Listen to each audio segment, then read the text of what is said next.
Алдымдағы шәжірімді. 1942 жылы қан күйген соғышқа бір үй-бүлөдөн 3 бир тууган аттанган. Алардын уртончусу Усманов Мамат ата согушта алган жараатынан улам биринчи топтогу майып болуп мекенине кайткан. Ал эми иниси менен агасы фашисттин колунан курман болушкан.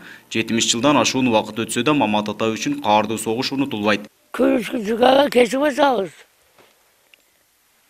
Командир алдыда кесіп өсіз, командирді көрбейсің. Бақсаң, кетпесал танка мағырылашы. Ол немешам танка менен кезі қайсарып қойдық. Біз киям танка менен. Біз танканы битташыбызды өршөкөз, танканы күйгіздік. Мамат Усманов Советтик армиянын 241 дивизиясында гитлердик баскынчыларга каршы согушкан. Украинанын аймагындагы фашисттер басып алган жерлерди бошотууда Советтик армиянын мекен үчүн тайман бастыгы каарманыбызга дем берген. Алардын катарында Мамат ата да ажалга тик туруп, денесинен көптөгөн жаракаттарды алган. Мен көргөн күн больницада болду.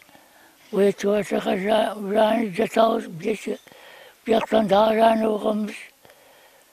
Мана Полтавский направление кедик Украинцы были.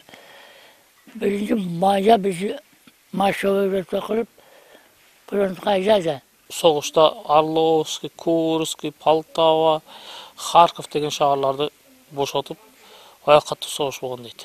Сол кездегі ранен болған немелерін айтады.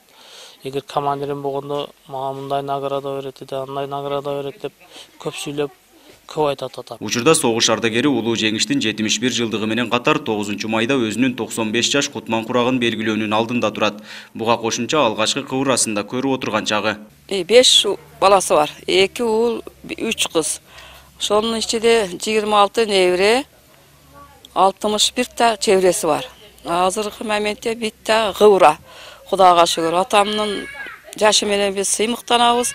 Атам Кудайга шүгүр бардык неберелерге, балдарыга жакшы тарбия берип, атамдын немесini үлгүсүн алып, жакшы немелер менен тарбияланып келештабыз. Улуу жеңишти алып келген согуш ардагерлерине мамлекет тарабынан материалдык жардамдар көрсөтүлүп келет. Ал эми моралдык жагынан жетишээрлик көңүл бурулбагандыгы айтылып жүрөт. Жеңиш майрамын белгилөөгө Бишкек шаарына Баткен районунан Мамат Усманов да катышып келген. Бирок аны коштоп барган кызы Алия Усманова Борбор калаада ардагерлерге болгон кош мамилеге наразы. 2015 жылы Бишкек шаарында өткөн улуу жеңиштин 70 жылдыгын майрамдоодо ардагерлер символ катары эле катышып беришти. Алыстан барганыбызга карабай көңүл жылытарлык мамиле болбоду дейт. 70 жылдыкта Бишкекке чакырыштылар. Эми рахмат ушунчалык чакырды. Биздин өзүбүздүн райондук областын жетекчилери жакшы кылып жөнөттү. Бирок Бишкектен эч ким күтүп алган жок, сопровождающий болгон жок, иши болгон жок. Көңүл бөлүшпөдү да. Ушу жеңиш ушул ветерандардын аркасынан ушунчалык жеңиш алып келди деп ветеранды сыйлабагандардан Бишкек сыйлабады ачыгда. Баткен районунун аймагынан 831 жоокер мекенине кайтып келген. Алардын катарында Мамат Усманов да болгон. Алган жаракатынан улам жеңиш күнүн өз мекенинде тоскон. Нургазы Жайнаков, Бактыбек Нишанбай уулу, 7 канал Баткен өкүлчүлүгү.